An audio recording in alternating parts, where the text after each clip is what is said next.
सीधा हम रुख करते हैं, हमारे खास मेहमान यहाँ पर जुड़ रहे हैं। यहाँ पे प्रोफेसर अनुराधा शेनॉय हमारे साथ इस वक्त जुड़ रही हैं। फॉर्मर डीन है school of international studies Jawaharlal Nehru university की। मैम, आपने भाषण सुना होगा अभी पीएम मोदी का। उन्होंने कई बातें यहाँ पर यूएनजीए के सामने रखी हैं, भारत की उपलब्धियां, चाहे वो वैक्सीन को लेकर हो या फिर एक वार्निंग भी उन्होंने दी है अफगानिस्तान के मामले में। चीन को भी बिना नाम लिए उन्होंने जो समुद्रों के बारे में बात की है वो भी उन्होंने कह दिया। तो एक शॉर्ट में जो 15 मिनट का वक्त उनको मिला था उसमें उन्होंने कई चीजें यहाँ पर दुनिया के सामने रख दी हैं। बिल्कुल, और मुझे लगता है जो बहुत अहम चीजें हैं, एक तो उन्होंने यूएन के जो विजन्स हैं, पुरानी विजन्स यूएन की, कि एक मल्टीलैटरल सिस्टम हो, रूल बेस्ड ऑर्डर हो, इंटरनेशनल लॉ हो, उन्होंने कहा, उनके लिए उन्होंने बहुत जोर डाला है और मुझे लगता है ये बहुत जरूरी है पूरे दुनिया की सुरक्षा के लिए। तो ये तो अच्छी पॉइंट्स है। उन्होंने ये भी कहा कि सारी स्टेट्स को रिस्पॉन्सिबल होना चाहिए कि वो यूएन को अपहोल्ड करे और यूएन की विजन अपनाए। इसका मतलब यूएन की विजन क्या है कि रूल बेस्ड हो, प्लूरैलिटी हो, कई बहुत लोग अलग अलग तरीके के होते हैं, अलग अलग भिन्न होता है उनका, वो सब इकट्ठा रहें, दबाव ना डालें, फोर्स ना यूज करें, लेकिन बातचीत, नेगोशिएशन, डिप्लोमेसी, ये सारी चीजें यूएन की हैं और उन्होंने इन चीजों पे जोर डाला और वो बहुत अच्छा है। और वो बैकग्राउंड था उनकी बात अफगानिस्तान और सिक्योरिटी के बारे में बताने की। और ये अच्छा मुझे लगा कि उन्होंने एक तरीके के ह्यूमन सिक्योरिटी की बात की, सिर्फ टेरर की बात नहीं करी पर ह्यूमन सिक्योरिटी की, क्योंकि डेवलपमेंट। और ये भी कहा कि यूएन में बदलाव आना चाहिए, मतलब सिक्योरिटी काउंसिल में बदलाव आना चाहिए। और सिक्योरिटी काउंसिल में क्यों बदलाव आना चाहिए? क्योंकि ये 1945 की इंस्टीट्यूशन है और उस वक्त 5 बड़े देश सुपर पावर थे, लेकिन अब ये बहुत अलग अलग। तो इंटरनेशनल लॉ और इंटरनेशनल सिस्टम को भी डेमोक्रेटिक होना चाहिए। अगर हम अंदरूनी डेमोक्रेसी चाहते हैं तो इंटरनेशनल डेमोक्रेसी पर भी हमें जोर लगाना चाहिए। तो मुझे तो हमारे साथ अनुराधा जी, हमारे साथ मंजू सेठ भी जुड़ गई हैं, पूर्व राजनयिक। मैम, बहुत स्वागत है आपका। आपने देखा होगा, सुना होगा, पीएम ने जो यूएनजीए में भाषण दिया है और 2-3 चीजें बहुत जिसको कहते हैं कि वो स्टैंड आउट करती हैं। एक तो भारत की उपलब्धि उन्होंने बताई वैक्सीन को लेकर, जिस तरह से भारत ने दुनिया भर के लिए काम किया है, सीमित संसाधनों में भी किया है। दूसरी चीज उन्होंने अफगानिस्तान के बारे में कही, फिर एक रूल बेस्ड समुद्र के बारे में भी उन्होंने कहा, जिसमें मुझे लगता है कि क्वाड का भी ये एक बड़ा सबसे बड़ा शायद मुद्दा यही था। और उसके बाद बड़ा वहीं पे मंच पर खड़े खड़े सीधे तौर पर सुना दिया कि यूएन को बदलने की जरूरत है। भारत इसमें लगातार कोशिश कर रहा है। यूएन पिछले कुछ वक्त में यूएन बॉडीज जो हैं वो कहीं ना कहीं किसी न किसी के सामने कमजोर भी पड़ती नजर आई हैं। तो एक राजनयिक के, पूर्व राजनयिक के तौर पर आपको ये भाषण जो है वो कितना इफेक्टिव लगा है? जो 1-2 चीजें जो मुझे बहुत ही इम्पोर्टेंट और बहुत ही अच्छी लगी कि इंडिया के बारे में वर्ल्ड स्टेज पे लोगों को बताया कि इंडिया का जो ग्लोबल गुड प्रमोट करने के लिए और ग्लोबल कोऑपरेशन प्रमोट करने में हम हमेशा आगे रहेंगे। और दूसरी बात जो आतंक की बात की, उसके लिए भी कहा, बहुत बात की उन्होंने। तो इसलिए ये जो सारे मुद्दे जो हैं इस वक्त जो उन्होंने रेस किए हैं और कहा है कि सब यूएन को भी रिफॉर्म करना ही है। यूएन के जो हम इतने सालों से और जो इमर्जिंग इकोनॉमीज जो है, मेजर नेशंस जो हाँ अपना दावा कर रहे हैं कि हम यूएनएससी में आए, तो इसमें बहुत ही उस पर इतना तवज्जो नहीं दिया जा रहा है। तो उसको एक्सेलरेट करना पड़ेगा प्रोसेस को। तो ये अगर आपने देखा कल जो बाइडेन और पीएम की जो बात हुई है उसमें भी यूएस ने कहा है हम सपोर्ट करते हैं कि यूएन सिक्योरिटी काउंसिल का रिफॉर्म हो और यूएन का रिफॉर्म हो, बिकॉज ये एज प्रोफेसर ने कहा है कि ये बहुत पहले के 1945 का ये ऑर्गेनाइजेशन है। उस वक्त जो हालात थे वो इस वक्त बिल्कुल बदल चुके हैं और इसको रिफॉर्म करना बहुत जरूरी है। और इसको इफेक्टिव बनाने के लिए भी सब देशों को, सब मेंबर्स को इकट्ठा होके काम करना पड़ेगा, ताकि जहां ये सारे देशों के लिए मैटर करता है। जो अब जो दुनिया के समीकरण हैं उनको लेकर बड़ा साफ तौर पर यहाँ पोडियम पर खड़े होकर पीएम मोदी ने बोला है। कल हमने देखा था, अनुराधा श्रीनोय जी आपसे मैं ये जानना चाहूंगी, कल हमने देखा था कि एक तो जब वाइस प्रेसिडेंट से मुलाकात हुई तो उन्होंने लोकतंत्र की बात की, कल हमने जो बाइडेन को सुना उन्होंने भी लोकतंत्र की बात की। आज यहाँ पर पोडियम पर खड़े होकर पीएम कह रहे हैं कि एक चाय बेचने में मदद करने वाला बच्चा रेलवे प्लेटफॉर्म पर आज चौथी बार यूएनजीए को संबोधित कर रहा है। ये लोकतंत्र की ताकत है। ये एक जो बयान है, मुझे लगता है कि कई सवालों, कई संशयों को लेकर ये दिया हुआ बयान है। न सिर्फ ये देश की लोकतंत्र की बात करता है, बल्कि खुद के बारे में भी कहीं ना कहीं ये कुछ कहता है। बिल्कुल, क्योंकि देखिए भारत की जो पहले से लीडरशिप है, खासकर थर्ड वर्ल्ड की, डेवलपिंग कंट्री की, उनकी भारत की जो लेजिटिमेसी है जिसे हम कहते हैं, वो उसके लोकतंत्र के कारण है। क्योंकि कई देशों में मिलिट्री गवर्नमेंट्स आई, ऑटोक्रेट्स आए, पर भारत में एक कंटिन्यूटी रही है लोकतंत्र की, और ये एक बहुत बड़ी चीज है। अब कई देश है जो अब भी लोकतंत्र बन रहे हैं, लेकिन भारत में ये कंटिन्यूटी है, तो इसको स्थिर रखना, इसके वैल्यूज और इंस्टीट्यूशंस को खूब रखना, ये बहुत जरूरी है। और खासकर अब जो यूनाइटेड स्टेट्स का सारा जो उनकी जो पॉलिसी है, वो एक कोalition कोशिश कर रहे हैं, coalition of democracies versus coalition of autocrats. चाहे भारत इसमें पूरे तरीके से एक तरफ, क्योंकि भारत की पॉलिसी ये नहीं है कि वो एक ब्लॉक में आ जाए, लेकिन डेमोक्रेसी को बहुत अहमता देता है यूनाइटेड स्टेट्स, और उनके जो खास दोस्त हैं वो हमेशा वो सोचते हैं डेमोक्रेट्स होते हैं, चाहे ईयू हो, यूके हो, चाहे सब डेमोक्रेसीज में फ्लॉज हैं और होते हैं, और अमेरिका में भी हैं और भारत में भी बहुत हैं, और उनको सुधारना चाहिए, खासकर सिटीजनशिप को लेके, इंक्लूजन को लेके, कि सब वर्ग, सब लोग मतलब खुश हो इस डेमोक्रेसी से। तो ये बहुत बड़ा इशू है और ये आते रहेगा और ये आना भी चाहिए। और मैं खुश हूं कि पीएम ने भी रिस्पॉन्ड किया और जो बाइडेन और कमला ने भी इन बातों की बात की। ये बहुत जरूरी चीज है। मंजू सेठ, मैं आपसे जानना चाहूंगी, एक जो यहाँ पर बयान दिया पीएम ने वैक्सीन को लेकर, उन्होंने कहा कि सीमित संसाधनों में भी भारत जुटा हुआ है। ये बड़ा सीधे तौर पर एक तंज है उन अमीर देशों के लिए जो वैक्सीन होर्डिंग कर रहे थे एक वक्त पर और अभी भी भेदभाव कर रहे हैं वैक्सीन सर्टिफिकेट को लेके। जहां कई देश बूस्टर डोज दे रहे हैं, वहां कई देशों को एक सिंगल डोज भी नसीब नहीं है। तो क्या इसको हम तंज समझें, सबक समझें, क्या समझें? मैसेज तो डेफिनेटली पीएम ने दिया है कि जो कंट्रीज बिल्कुल पीछे रह गई हैं वैक्सीन के मामले में, उनको हमें हेल्प करना चाहिए, क्योंकि यूएन और WHO और सबको मिलके, और ये जो अमीर देश जैसे आपने कहा कादम्बनी जी, की वो अपने होर्डिंग में शुरू हो गए हैं, अपने थर्ड बूस्टर डोज दे रहे हैं, ना कि ये कोशिश करें कि पूरी दुनिया की हेल्प करें। और इंडिया ने अनाउंस कर दिया है, पीएम ने अनाउंस कर दिया कि हम अब फिर अपनी वैक्सीन मैत्री का प्रोग्राम फिर शुरुआत करेंगे, फिर से शुरू कर रहे हैं अक्टूबर से।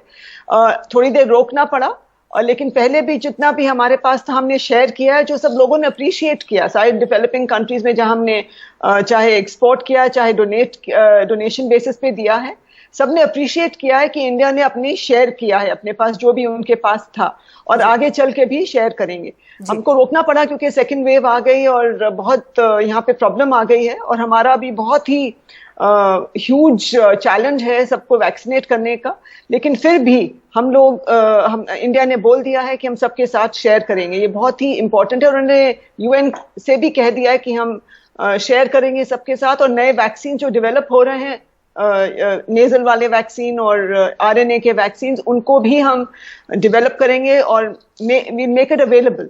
और कोवैक्स जो है WHO के जो फैसिलिटी है, उनको भी हम और भी डोनेट करेंगे, डायरेक्टली भी डोनेट करेंगे। तो ये बहुत इंपॉर्टेंट है। और जो उन्होंने कहा कि सीमित संसाधनों में भी, क्योंकि मुझे याद है कि शुरुआत में जो रॉ मटेरियल है उसकी भी कमी पड़ रही थी, जो हमारे दर्शक फिलहाल नहीं देख पाए हैं, उनके लिए हम कुछ अहम जो पॉइंट्स हैं जो पीएम ने बोले हैं वो एक बार हम सुनवाते हैं। उन्होंने लोकतंत्र पे क्या कहा, ये सुनते हैं एक बार। अध्यक्ष महोदय, Mr. President, मैं उस देश का I प्रतिनिधित्व कर रहा represent हूं a country जिसे that mother of is democracy का proud to be Gaurav known हासिल। as the mother of democracy. लोकतंत्र की हमारी We हजारों have had वर्षों की a महान great परंपरा रही। tradition of democracy that goes back thousands of इस years. 15 अगस्त को On 15th of भारत ने August this year, अपनी आजादी के India entered 75वें the साल में प्रवेश 75th किया। year of its independence. हमारी विविधता Our diversity हमारे सशक्त लोकतंत्र is की the पहचान है। identity of our strong एक ऐसा democracy. देश It is a country जिसमें that has दर्जनों भाषाएं dozens हैं, of languages, सैकड़ों बोलियां हैं, hundreds of dialects, अलग अलग रहन सहन different खान पान। lifestyles and cuisines. ये vibrant This is democracy the का best बेहतरीन example of a उदाहरण है। vibrant democracy. ये भारत के लोकतंत्र की ताकत है। The strength of our एक democracy छोटा बच्चा is demonstrated जो by the कभी fact that a little एक boy रेलवे स्टेशन who के at T one stall time पर used to help अपने his पिता father की मदद at करता his tea था, stall at the railway आज station is today चौथी बार addressing the भारत के United प्रधानमंत्री के Nations तौर पर General Assembly for the fourth time UNGA को as संबोधित Prime कर रहा Minister है। of India. और वापस चलते हैं हम अपने खास मेहमानों के पास। अपने दर्शकों को एक बार फिर बता दें, प्रोफेसर अनुराधा चिनॉय हमारे साथ हैं, पूर्व डीन हैं school of international studies JNU की, और मंजू सेठ हैं हमारे साथ जो कि पूर्व राजनयिक हैं। अनुराधा जी, यहाँ पर एक जो बयान था पीएम का, शायद बहुत सारे देश ये सोच रहे हैं, कई देश इस पर कदम भी उठा रहे हैं कि जो ग्लोबल इकोनॉमी है उसके डाइवर्सिफिकेशन की जरूरत है, क्योंकि एक बहुत बड़ा जो एक हिस्सा है हमने देखा था कि वो चीन में बिल्कुल वहां पे कॉन्सेंट्रेट हो गया, क्योंकि एक पूरा एक सिस्टम वहां पर जिस तरह से बना हुआ है, तो लग रहा था कि सारा कुछ चीन से आ रहा है, सस्ता भी है, सारा कुछ बनकर भी मौके पर आ रहा है, सब अलग अलग क्वालिटी का भी है, लेकिन उसमें कोरोना ने खलल डाल दिया है। अब कई देश इस बारे में सोच रहे हैं और यहाँ पर यूएन के मंच पे खड़े होके पीएम मोदी ने ये कहा है कि डाइवर्सिफिकेशन जो है वो जरूरी है। तो एक डाइवर्सिफिकेशन के साथ साथ उन्होंने समावेश की भी बात की। कई जो शब्द उन्होंने बोले हैं वो सिर्फ भारत पे नहीं बल्कि पूरी दुनिया पे शायद अप्लाई करते हैं, लेकिन ये चीन को ये फैक्टर भी शायद खटकेगा। बिल्कुल, पर ये डाइवर्सिफिकेशन बहुत जरूरी है, क्योंकि मैं याद दिला दूं कि जैसे सोवियत यूनियन जो खत्म हो गया, उनकी इकोनॉमी बिल्कुल डाइवर्सिफाइड नहीं थी, और जब तो इससे पूरी इकोनॉमी गिर सकती है। तो डाइवर्सिफिकेशन एक बहुत जरूरी है चीज है, लेकिन जो वर्ल्ड बैंक वगैरह ने ये नीतियां अपनाई थी पिछले 20-25 सालों से, न्यूलिबरल ग्लोबलाइजेशन, उससे ही ये कंसंट्रेशन हुआ है, उससे ही ये सारी इकोनॉमी वेस्ट की डी इंडस्ट्रियलाइजेशन हुई है और चीन में गई है। तो इसके खिलाफ पीएम ने सही कहा है, पर डाइवर्सिफिकेशन का ये मतलब है कि इतना कैपिटल कंसंट्रेशन नहीं होना चाहिए, कंपनीज पे के पास इतना पावर नहीं होना चाहिए। डाइवर्सिफिकेशन का ये मतलब भी है कि जो पब्लिक सेक्टर भी हो, स्मॉल स्केल मीडियम सेक्टर्स भी हो, सारे देश अलग अलग देशों से एक्सपोर्ट इंपोर्ट करें और कोई किसी तरह की कंसंट्रेशन नहीं हो। तो उन्होंने चीन का नाम तो नहीं लिया, पर चीन में इस तरीके की नॉन डाइवर्सिफाइड इकोनॉमी चल रही है और वो मोनोपोलाइज भी कर रहे हैं, और वो उनको इससे फायदा लंबे तौर पे नहीं होगा, तो वो भी बदलाव करेंगे। पर ये जरूरी बात है कि डाइवर्सिफिकेशन एक बहुत जरूरी और अहम बात है सारी इकोनॉमीज के लिए। जी, एक छोटा सा ब्रेक लेते हैं और लौटते हैं हम इस चर्चा पर।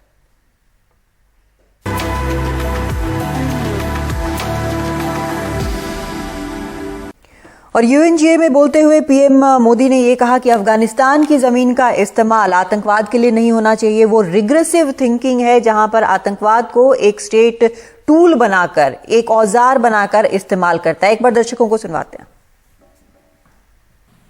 रिग्रेसिव थिंकिंग के साथ जो देश आतंकवाद का पॉलिटिकल टूल के रूप में इस्तेमाल कर रहे हैं, उन्हें ये समझना होगा कि आतंकवाद उनके लिए भी उतना ही बड़ा खतरा है।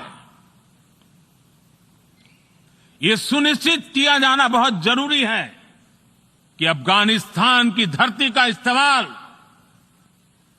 आतंकवाद फैलाने और आतंकी हमलों के लिए न हो। हमें इस बात के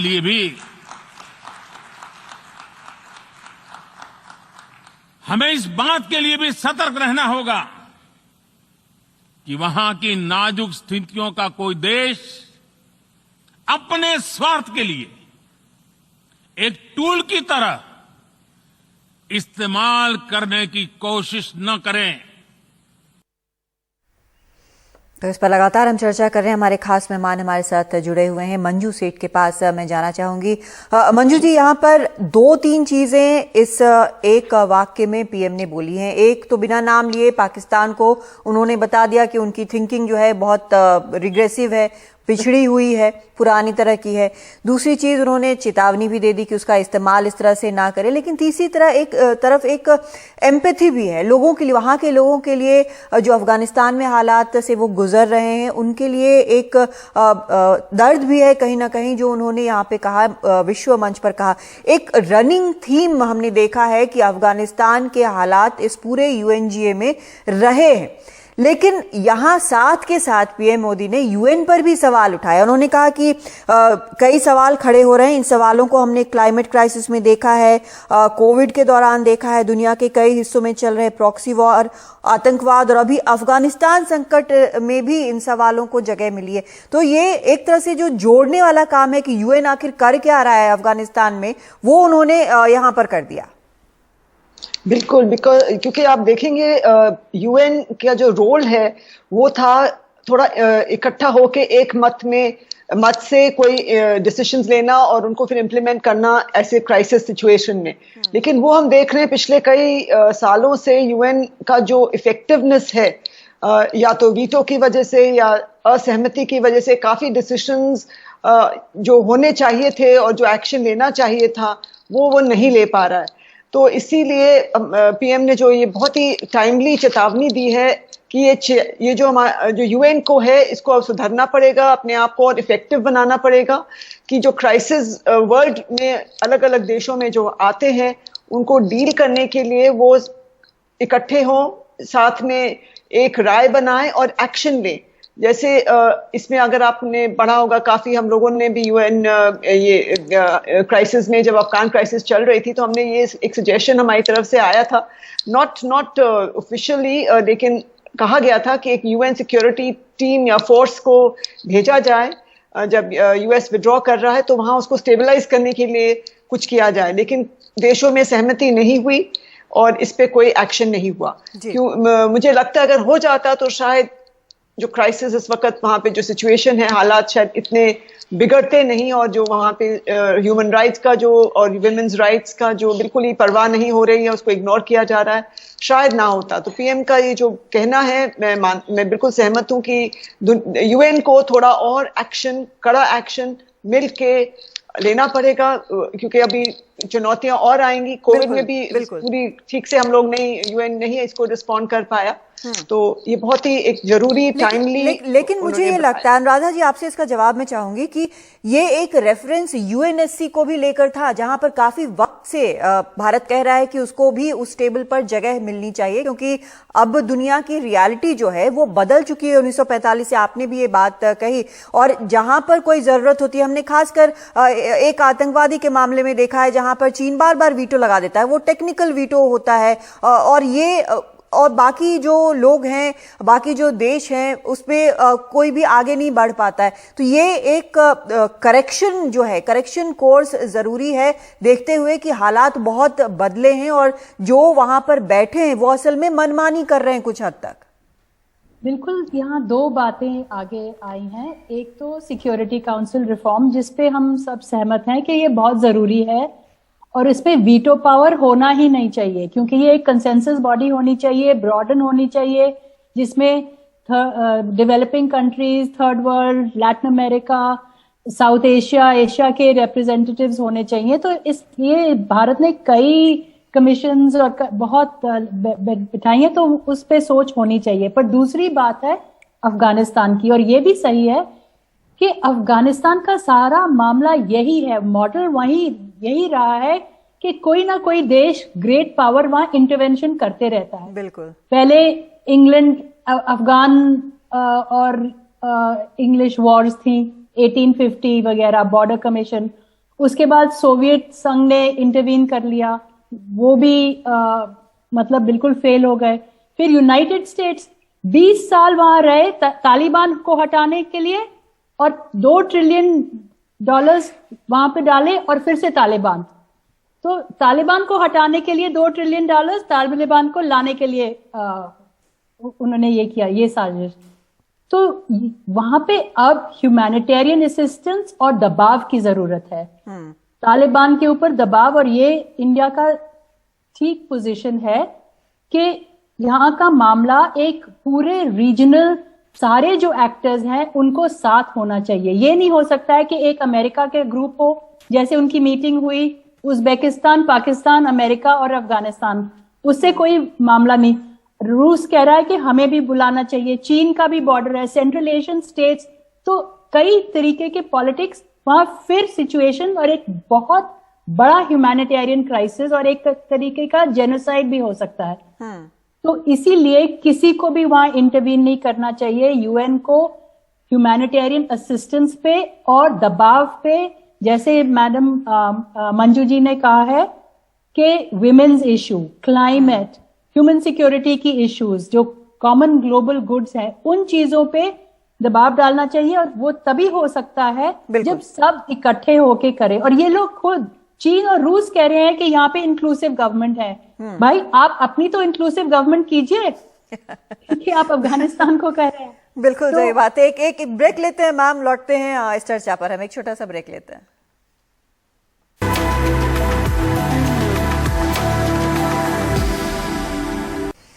और पीएम ने जो भाषण दिया है यूएनजीए में, संयुक्त राष्ट्र महासभा में, उसको लेकर हम लगातार चर्चा कर रहे हैं। अनुराधा जी हमारे साथ बनी हुई हैं। अनुराधा जी, जो ये वैक्सीन की बात हुई है और शुरू से हम जो वैक्सीन डिप्लोमेसी देख रहे हैं, वो भारत के लिए कितना कुछ ला सकती है? मैन्युफैक्चरर्स को यहाँ पर पीएम ने कहा कम मेक वैक्सीन इन इंडिया, जबकि कई यहाँ पर हम जो हर्डल्स हैं वो भी हमने देखा कुछ वैक्सीन के सामने है। अमेरिका की जो एक कंपनी है उसका इंडेमनिटी क्लॉज जो है वो भारत ने अप्रूव नहीं किया है, उसके बारे में कोई बात भी नहीं है अभी तक। हमने देखा है कि वहां पर कुछ भी हुई है 2 दिन के दौरे में। तो ये कितना प्रैक्टिकल यहाँ पर नजर आ रहा है? डिप्लोमेसी एक तरफ, लेकिन रियलिटी दूसरी तरफ। देखिए, एक तो बात ये है कि भारत की जो फार्मास्यूटिकल कंपनी है वो बहुत ही बड़ी है और बहुत मुद्दों से पूरी दुनिया में भारत के ड्रग्स और वैक्सीन जा रहे हैं। तो ये एक डेवलपमेंट है वहां के। रोकना चाहेंगे, विदेश सचिव इस वक्त प्रेस से बात कर रहे हैं, हम सुनते हैं क्या कह रहे हैं। Raising hands, please hold on while his opening remark. Oh, okay. Okay. Please, sir, you have the floor. Thank you, Anandam, and I want to thank our Ambassador Permanent Representative joining us also. Namaskar and good morning. As you're aware, the Prime Minister just addressed the high-level segment of the 76th United Nations General Assembly. This is on the theme of the General Assembly's debate, which is building resilience through hope to recovery from COVID-19, rebuild sustainably, respond to the needs of the planet, respect the rights of people, and revitalize the United Nations. Prior to his address, the Prime Minister was greeted by the President of the General Assembly, Mr. Abdullah Shahid. You would recall that the President of the General Assembly visited India on the 21st of August, on the 24th of July, and he had at that time called on the Prime Minister. The Prime Minister, when he met the President of the General Assembly after he assumed office, he has just assumed office recently, congratulated him on his presidency of hope. The message of the Prime Minister was very well received, his congratulatory message, and I am told that there was very positive resonance on this concept of the presidency of hope. You are aware that the Prime Minister's address to the General Assembly marks the culmination of a very successful, a very comprehensive tour of the United States. The Prime Minister was in Washington, D.C., where he held a bilateral meeting with the U.S. President, President Joe Biden. He also met Vice President Kamala Harris. He participated in the meeting of the Quad Leaders Summit, which was attended by the Prime Ministers of Japan and Australia, hosted by the President of the United States. And he also separately had meetings with his counterparts from Japan and Australia. In Washington, he met a number of CEOs of major US corporates. So all in all, it has been a short but very, very comprehensive, very useful and visit which allowed for extensive high-level interactions. तो आप विदेश सचिव हर्षवर्धन श्रृंगला को सुन रहे हैं जो पिछले दिनों पीएम का दौरा है उसको लेकर वो पूरी जानकारी दे रहे हैं। और खास बात उन्होंने जो ये कही, अब्दुल्ला शाहिद ने जिस तरह से स्वागत किया, प्रेसिडेंट हैं 76 जनरल असेंबली के, प्रेसिडेंसी ऑफ होप उसे कहा जाता है। अब्दुल्ला शाहिद के बारे में पीएम ने भी शुरुआत में भाषण में कहा कि गर्व की बात है कि मालदीव्स के एक आइलैंड नेशन के जो नेता हैं वो यहाँ पर प्रेसिडेंट बने और भारत ने इनकी प्रेसिडेंसी को पूरी तरह से समर्थन दिया था। तो फिलहाल एक ब्रेक लेते हैं, लौटते हैं।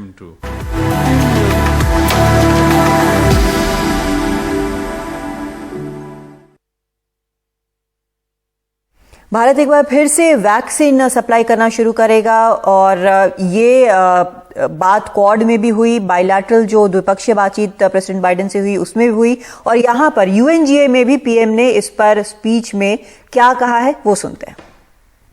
भारत ने दुनिया की पहली डीएनए वैक्सीन विकसित कर ली है जिसे 12 साल की आयु से ज्यादा के सभी लोगों को लगाया जा सकता है। एक और mRNA वैक्सीन अपने डेवलपमेंट के आखिरी चरण में है। भारत ने एक बार फिर दुनिया के जरूरतमंदों को वैक्सीन देनी शुरू कर दी है। मैं आज दुनिया भर के वैक्सीन मैन्युफैक्चरर्स को भी आमंत्रित करता हूं, कम मेक वैक्सीन इन इंडिया।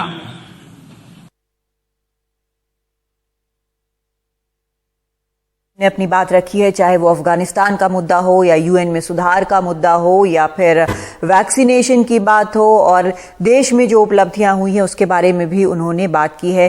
बिना नाम लिए न सिर्फ चीन को बल्कि पाकिस्तान को संदेश दिया है और साफ कर दिया है कि जो दुनिया का इस वक्त ग्लोबल जो ऑर्डर है यूएन में वो थोड़ा सा बदलना जरूरी है वक्त के हिसाब से। तो कई चीजें यहाँ पे की हैं और अपने इस दौरे में काफी पैक्ड शेड्यूल रहा है इस पूरे दौरे में और कई बायलैटरल हुए, कई द्विपक्षीय बातचीत हुई हैं, न सिर्फ पीएम की बल्कि विदेश मंत्री की भी। और जो भारत के सामने चुनौतियां हैं, जो भारत जिन चीजों से चिंतित है उसके बारे में भी अपने समान सोच वाले देशों से बात की है।